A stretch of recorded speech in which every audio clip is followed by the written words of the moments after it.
Hello everyone, welcome back to my channel.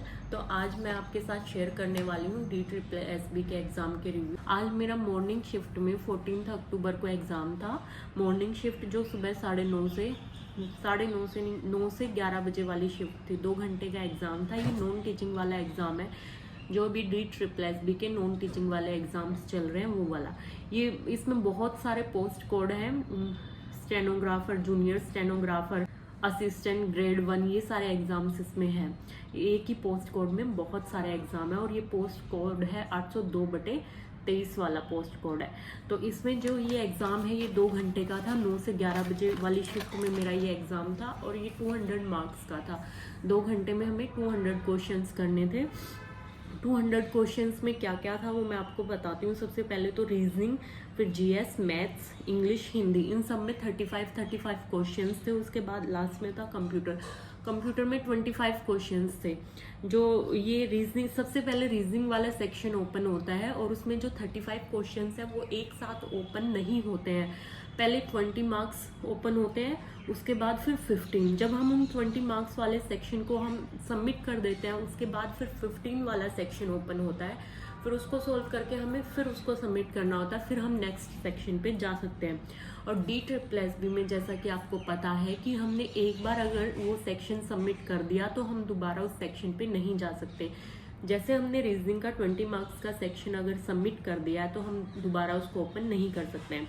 तो पहले reasoning का 20 मार्क्स का ओपन हुआ, उसको सबमिट करके फिर 15 मार्क्स वाला ओपन हुआ, फिर उसको सबमिट करके ये हो गया टोटल रीजनिंग का 35 मार्क्स। उसके बाद ओपन हुआ जीएस वाला सेक्शन। जीएस वाले सेक्शन में भी पहले 20 मार्क्स जो है 20 मार्क्स वाला सेक्शन था, उसके बाद 15 मार्क्स वाला, उनको सबमिट करके फिर मैथ्स, और ऐसे ही मैथ्स को सबमिट करके फिर हिंदी और फिर इंग्लिश, ऐसे सब में 35 क्वेश्चन थे।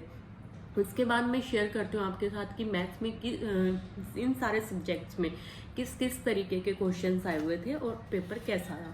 तो सबसे पहले रीजनिंग को लेते हैं। रीजनिंग इजी थी, जैसे बाकी सब एग्जाम्स में आ रही है। DSSB वाले एग्जाम्स में जिनके आंसर की आ चुकी है, आप उन वाले एग्जाम्स में देख सकते हैं कि किस तरीके की रीजनिंग आ रही है। सेम वैसे ही क्वेश्चंस आ रहे हैं, अभी भी कुछ चेंज नहीं हुआ है इस वाले पेपर में भी। पैटर्न जैसा अभी तक आप टेलीग्राम पे देख सकते हैं, आपको सारे वो क्वेश्चन पेपर मिल जाएंगे जो 2025 में DSSB के हुए हैं और जिनके आंसर की आ गई है। टेलीग्राम के किसी भी चैनल पे आपको वो सारे क्वेश्चन पेपर मिल जाएंगे। तो सबसे पहले बात करते हैं रीजनिंग की। तो रीजनिंग वाला जो सेक्शन था वो ईजी था। उसमें सबसे पहले तो 4-5 क्वेश्चन जो है सिटिंग अरेंजमेंट के थे, कि एक सर्कुलर टेबल में 5-6 लोग बैठे हुए हैं, 7 लोग बैठे हुए हैं सेंटर की तरफ फेस करके, तो उनके बारे में पूछा हुआ था। उसके बाद सीरीज वाला क्वेश्चन था, एक पूरी सीरीज दे रखी थी जिसमें सिंबल थे और नंबर थे, और उसमें पूछा हुआ था कि ऐसा कौन सा नंबर है, ऐसी कौन सी डिजिट है जिसके पहले परफेक्ट स्क्वायर है और बाद में सिंबल है। इस टाइप के 4-5 क्वेश्चन DSSB ने पूछे हुए थे। सेम ऐसे ही क्वेश्चन 4-5। उसके बाद एक ये वाला क्वेश्चन होता है, A greater than B = C, इस टाइप का क्वेश्चन होता है। और फिर नीचे 2 हमें स्टेटमेंट दी होती है और पूछा है इनमें से कौन सी ट्रू है। तो ऐसे भी सेम 4-5 क्वेश्चन DSSB ने इसी टाइप के 4-5 क्वेश्चन पूछे हुए थे। उसके बाद ये सब हो गया सिटिंग अरेंजमेंट से। तो रीजनिंग इस टाइप की थी। रीजनिंग इजी थी। अल्फ़ाबेट से रिलेटेड भी 2-3 क्वेश्चन थे। कोई भी ऐसा क्वेश्चन नहीं था जो आप नहीं कर सकते हैं, आप सब कर सकते हैं अगर आपने थोड़ी सी भी प्रैक्टिस की है रीजनिंग में। तो सिर्फ 1-2 क्वेश्चन ऐसे थे जिनमें बहुत ज़्यादा टाइम लग रहा था या थोड़े से कंफ्यूजिंग थे। 1-2 क्वेश्चन को छोड़ के बाकी आप सब क्वेश्चन रीजनिंग में कर सकते हैं अगर आपने थोड़ी सी प्रैक्टिस की है तो। उसके बाद आता है जीएस वाला सेक्शन। जीएस वाला सेक्शन जैसे मैंने कुछ प्रीवियस पेपर देखे अभी 2025 के, उनमें थोड़ा डिफिकल्ट था, पर अभी आज वाले पेपर में इतना डिफिकल्ट नहीं था। इसको इजी टू मॉडरेट बोल सकते हैं। DSSB के जीएस वाले सेक्शन में जो करंट थी वो भी इतनी डिफिकल्ट नहीं आई हुई थी। करंट का जैसे एक क्वेश्चन अभी पूछा हुआ था कि इंडिया में जो प्लेन क्रैश हुआ था वो कहाँ हुआ था, उसकी 4 स्टेटमेंट दी हुई थी कि टेक ऑफ करते वक्त गुजरात में हुआ था या अहमदाबाद में हुआ था, मुंबई, ऐसे ऐसे उसमें दे रखा था। तो इस तरीके से उसमें करंट का टॉपिक था। बाकी अभी मुझे याद नहीं आ रहा, पर इतना भी डिफिकल्ट नहीं था। कुछ 2-3 क्वेश्चन साइंस जीएस से थे जो इतना नहीं थे। हेरिडिटी से रिलेटेड था एक क्वेश्चन साइंस में। इस टाइप के क्वेश्चन जीएस में आए हुए थे। उसके बाद बात करते हैं मैथ्स की। तो मैथ्स भी इजी टू मॉडरेट था, इतना टफ नहीं था मैथ्स, लेंदी कह सकते हैं थोड़ा, क्योंकि जो बच्चे प्रैक्टिस नहीं करते उनको सोल्व करने में तो टाइम लगता ही है, लेकिन जो रूटीन में है, डेली करते हैं, उनके लिए इतना टफ मैथ्स नहीं था। मैथ्स में जैसे 3 से 4 क्वेश्चन पॉपुलेशन से रिलेटेड थे कि इस टाइम पे फर्स्ट ईयर में पॉपुलेशन 10% बढ़ गई है, सेकेंड ईयर में 25% कम हो गई है, इस टाइप के क्वेश्चन पॉपुलेशन से रिलेटेड थे। तो प्रेजेंट में अब कितनी पॉपुलेशन है उस एरिया की, ऐसा क्वेश्चन पूछे हुए थे। फिर टाइम एंड वर्क से क्वेश्चन पूछे हुए थे। उसके बाद पाइप से था, 2 क्वेश्चन ट्रेन से थे, स्फीयर और कोन से भी क्वेश्चन थे। जिन बच्चों को कि अभी एग्ज़ाम है हुआ नहीं है, वो फॉर्मूला ज़रूर रिवाइज करके जाएं, क्योंकि अगर आपको फॉर्मूला याद है तो आप ये क्वेश्चन जो है इजीली सॉल्व कर सकते हो। तो इस तरीके से मैथ्स वाले क्वेश्चन थे। उसके बाद इंग्लिश की बात करें तो इंग्लिश में एक तो पैराग्राफ था 5 मार्क्स का, जो इजी था, इतना डीप नहीं था कि आप उसको सॉल्व नहीं कर सकते हैं। एक बार अगर आपने उसको रीड किया है तो आप 5 क्वेश्चन जो उसके हैं वो आप इजीली सॉल्व कर सकते हैं। देन एक फिल इन द ब्लैंक वाला पैराग्राफ था जिसमें 5 क्वेश्चन थे फिल इन द ब्लैंक वाले पैराग्राफ में। जैसे एसएससी में आता है उस टाइप का पैराग्राफ था कि एक पैराग्राफ है और उसी में 5 फिल इन द ब्लैंक है, उसके 5 क्वेश्चन है वो उसमें फिल करने थे। उसके बाद इसमें जो है इंग्लिश में एक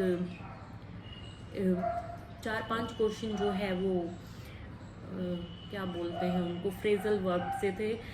एक सेंटेंस दे रखा था, उसमें एक सिचुएशन दे रखी थी और उसमें फिर ऑप्शन भी पूछा हुआ था कि इसमें कौन सा जो है यूज़ हो सकता है फ्रेजल वर्ब। उसके बाद हिंदी की बात करते हैं तो हिंदी भी बहुत इजी थी।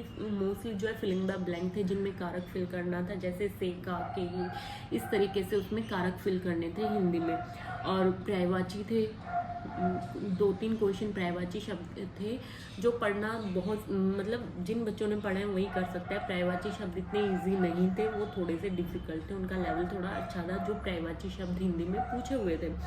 उसके बाद हिंदी में भी पैराग्राफ था, जिसके हिंदी में 2 पैराग्राफ थे, 5 मार्क्स के 2 पैराग्राफ हिंदी में थे। उसके बाद हिंदी में ये 4-5 क्वेश्चन थे कि एक हमें दिया हुआ है, पूरा सेंटेंस दिया हुआ है, पूरा वाक्य दिया हुआ है और उसके हमें 4 ऑप्शन दिया, पूछा है कि इनमें से कौन सा सही है। उनमें थोड़ी थोड़ी मिस्टेक की हुई है, किसी में आ की मात्रा हटा दी है, किसी में लगा दी है एक्स्ट्रा, इस तरीके की उनमें मिस्टेक की हुई थी। और फिर पूछा हुआ था कि कौन सा वाक्य इनमें से शुद्ध है, इस तरीके का हिंदी में पूछा हुआ था।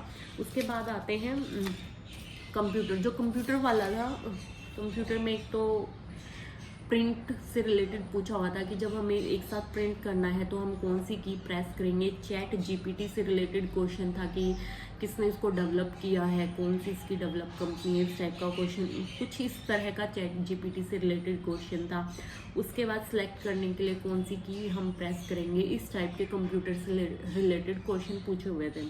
तो ये था आज के पेपर का रिव्यू। अगर आपका भी पेपर था तो कमेंट में बताइए कि आपका कैसा हुआ है, और अगर अभी आपका हुआ नहीं है तो इससे शायद आपको हेल्प मिलेगी। और अभी मैं DSSB की टीचिंग एग्ज़ाम्स की तैयारी कर रही हूँ, जैसा कि मैंने अपनी पहले वाली वीडियोस में भी बताया है।